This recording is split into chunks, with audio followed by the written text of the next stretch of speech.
Welcome to the Pharma Toppers friend. Today I'm going to cover the topic freeze drying. Freeze drying is the process used to dry the extremely heat sensitive materials, and it allows the drying without excessive damage of protein, blood products and even microorganisms, which retain the small but significant viability. Here I would like to put emphasis on the heat sensitive materials. Here in this process what happens that first of all we freeze the product, and then by means of sublimation, as we all know, below the triple point there is one point at which we can bypass the liquid form and we can directly go from solid to the vapor form. And in this process the initially liquid solution or suspension is frozen and the pressure above the frozen state is reduced and the water removed by means of sublimation. Thus, liquid to vapor transition takes place, but there are three states of matter involved: liquid to solid and then solid to vapor. So here directly we go for solid to vapor. So in case of freeze drying, here's the freeze dryer, here's the door is there, and then after shelves are there.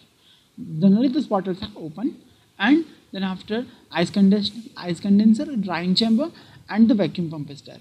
The process of the freeze drying is having the certain limitations. The freeze drying of the products such as blood plasma are the simple in theory but presents a number of the physical practical problems, like the depression of the freezing point caused by the presence of dissolved solutes means that the solution must be cooled below the normal freezing temperature of the pure water. The sublimation can only occur at the frozen state, and it is a slow process, so the surface area must be therefore the increased, and the liquid thickness prior to the freezing can be reduced in order to reduce the thickness of the ice to be supplied. So here the large the water vapor which must be removed to prevent the pressure rising above the triple point pressure, and the dry material often needs to be the sterile, and so it must be prevented from the regaining the moisture prior to the final packaging. So here is the stages of the freeze drying process. The first is the freezing state, then after the vacuum application, followed by the sublimation and the secondary drying, and the final, the most critical, packaging. So first stage, freezing stage. In this stage, as I told you, first the material is frozen, suspension or the solution.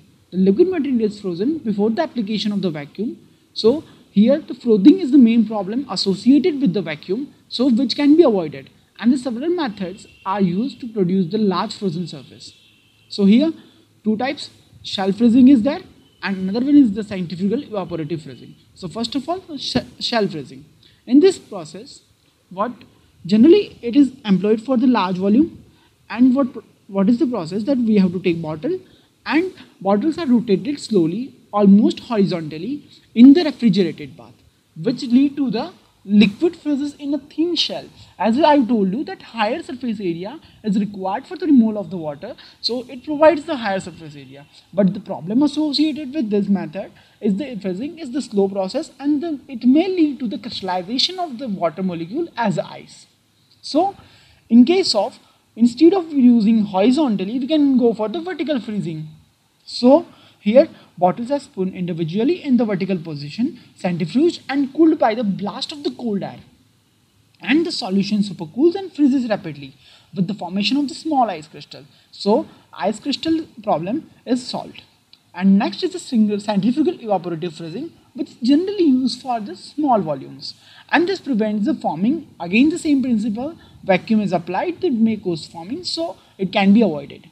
The vacuum causes the boiling at the room temperature, which leads to the removal of the about 20% of the water prior to freeze drying.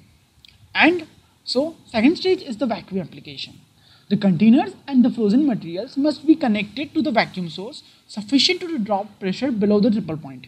So once the pressure is fallen below the triple point, it is easy to remove the water by means of sublimation. So to remove the larger volumes at the low pressure during drying. The third stage is the sublimation stage, in which the heat of sublimation must be supplied.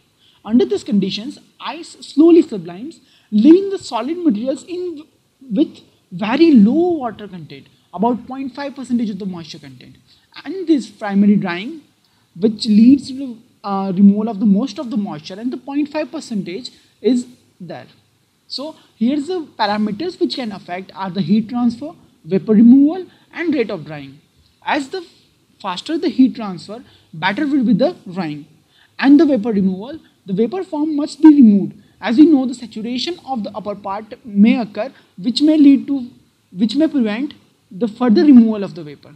And the rate of drying. The rate of drying in freeze drying is very slow, so ice being removed at a rate about only 1 mm depth per hour. So it is very slow process, and followed by that the second drying takes place, which lead to the further removal of the 0.5% of water, which is there after the primary drying. And the temperature may be as high as 50 to 60 degrees Celsius. As we know, the sterile preparations are mainly made by this method. So for packaging, attention must be paid for the moisture content. As we all know, the water is the superb medium for growth of the microorganisms. So this is all about the process of the freeze drying. Now what are the advantages of freeze drying? So drying takes place at very low temperatures, so thermosensitive materials are ready to use with this process. And solution is frozen occupying the same volume as the original solution, thus the product is light and the porous. The porous form product gives the high solubility and there is no concentration of the solution prior to the drying, hence the salts do not concentrate and denaturate the protein as occur with the other drying method. As the process takes place under the high vacuum, there is a little contact with air and oxidation is also minimized. Apart from this, some disadvantages is also there. As the higher the porosity, higher will be the solubility, so chances of the hygroscopic product is higher. Unless the product are dried in the final container and sealed in situ, the chances of the capturing the moisture is higher. The process is very slow and uses complicated plant, so it is very expensive. And apart from this, still it is used mainly for the blood products, vaccines, enzyme preparations and the microbiological culture. And this is all about the